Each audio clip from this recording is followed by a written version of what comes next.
And the thing is, man, like, when I got out, I had a pretty dark transition, and I just had felt like I had kind of lost my purpose and my focus, and a lot of the things that I had buried and pushed down for years just came back and hit me 10x, and almost checked out as a result of it. And it was really my inability to do it because my kid had come home from school when he wasn't supposed to. And, I'm thinking, what kind of dad does that and lets his kid find him, but I was to the point, it was over for me.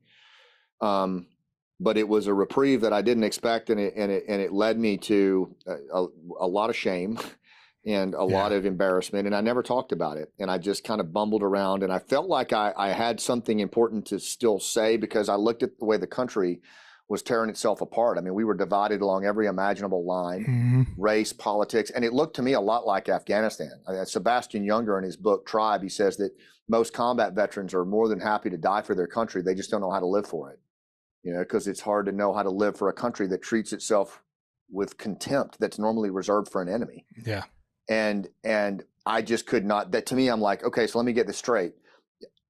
All these years over there so that we could just tear each other apart here, like, what was the point?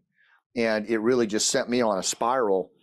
And where I'm going with all of that was a couple of mentors came into my life at that low point in my life. And I knew, again, like, I looked at the churn in the country, man, and I thought, I've dealt with this. I understand interpersonal skills, relationships, rapport building. I'm pretty good at that.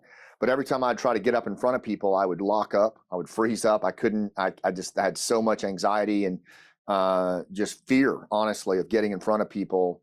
So much imposter syndrome coming home from the war. And I got connected to a couple, actually, I got connected to a former NFL football player named Bo Eason.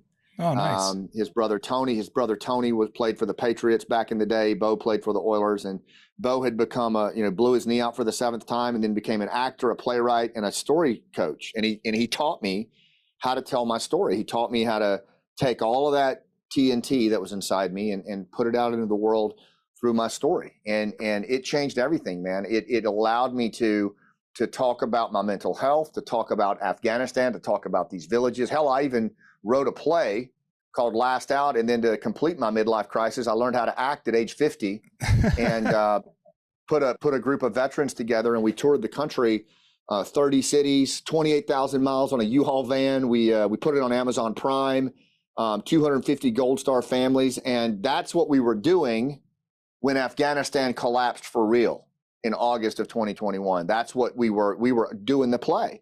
We were helping people understand why that country matters so much, why our veterans go through what we go through. And all of a sudden we got drugged back into it when all of our allies got abandoned. And I bet traveling like that was really good for the guys, because they got that camaraderie back and like a sense of purpose, camaraderie, being in service of others to teach, what's actually happened and what was going on over there. And I just think that there's a lot of healing that comes with that, talking to different guys.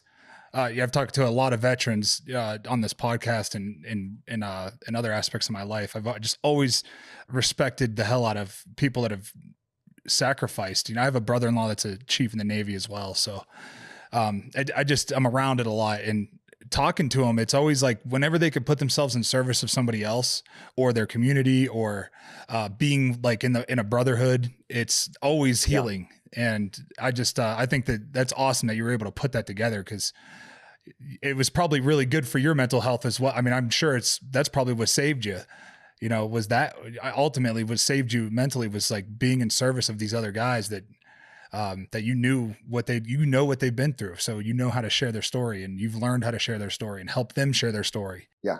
I call it the generosity of scars. I did a TED talk on it, but it was, it's basically where we all get scuffed up. Struggle is the universal singular that we all go through, right?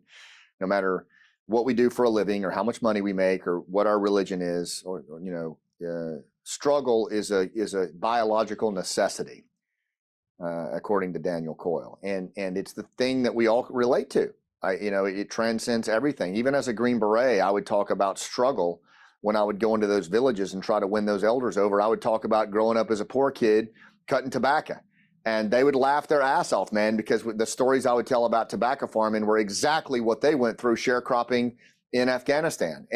But it was the struggle that would make us laugh, you know, and I'm sure you saw the same thing as a high performance athlete. Like, it's the struggle always that binds us. And what I found through my own mental health stuff and my own suicidal ideation, and then a connection to storytelling, was that when you can repurpose your struggle through the power of storytelling, and you do it in the service of others. So in other words, you repurpose your struggle to serve other people.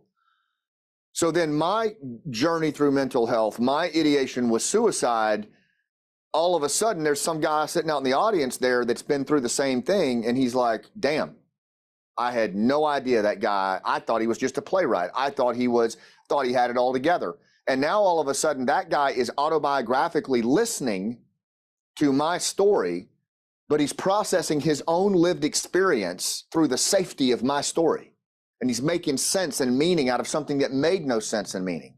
And it creates this accelerated trust that I've seen Gold Star family members do. I've seen war widows use. I've seen traumatized veterans and first responders. It doesn't matter. Like, if you've been scuffed up, the most beautiful news in the world is that the stories that you share in the service of others can actually turn that from a scar into massive healing and impact in the world. And that's kind of become my mission.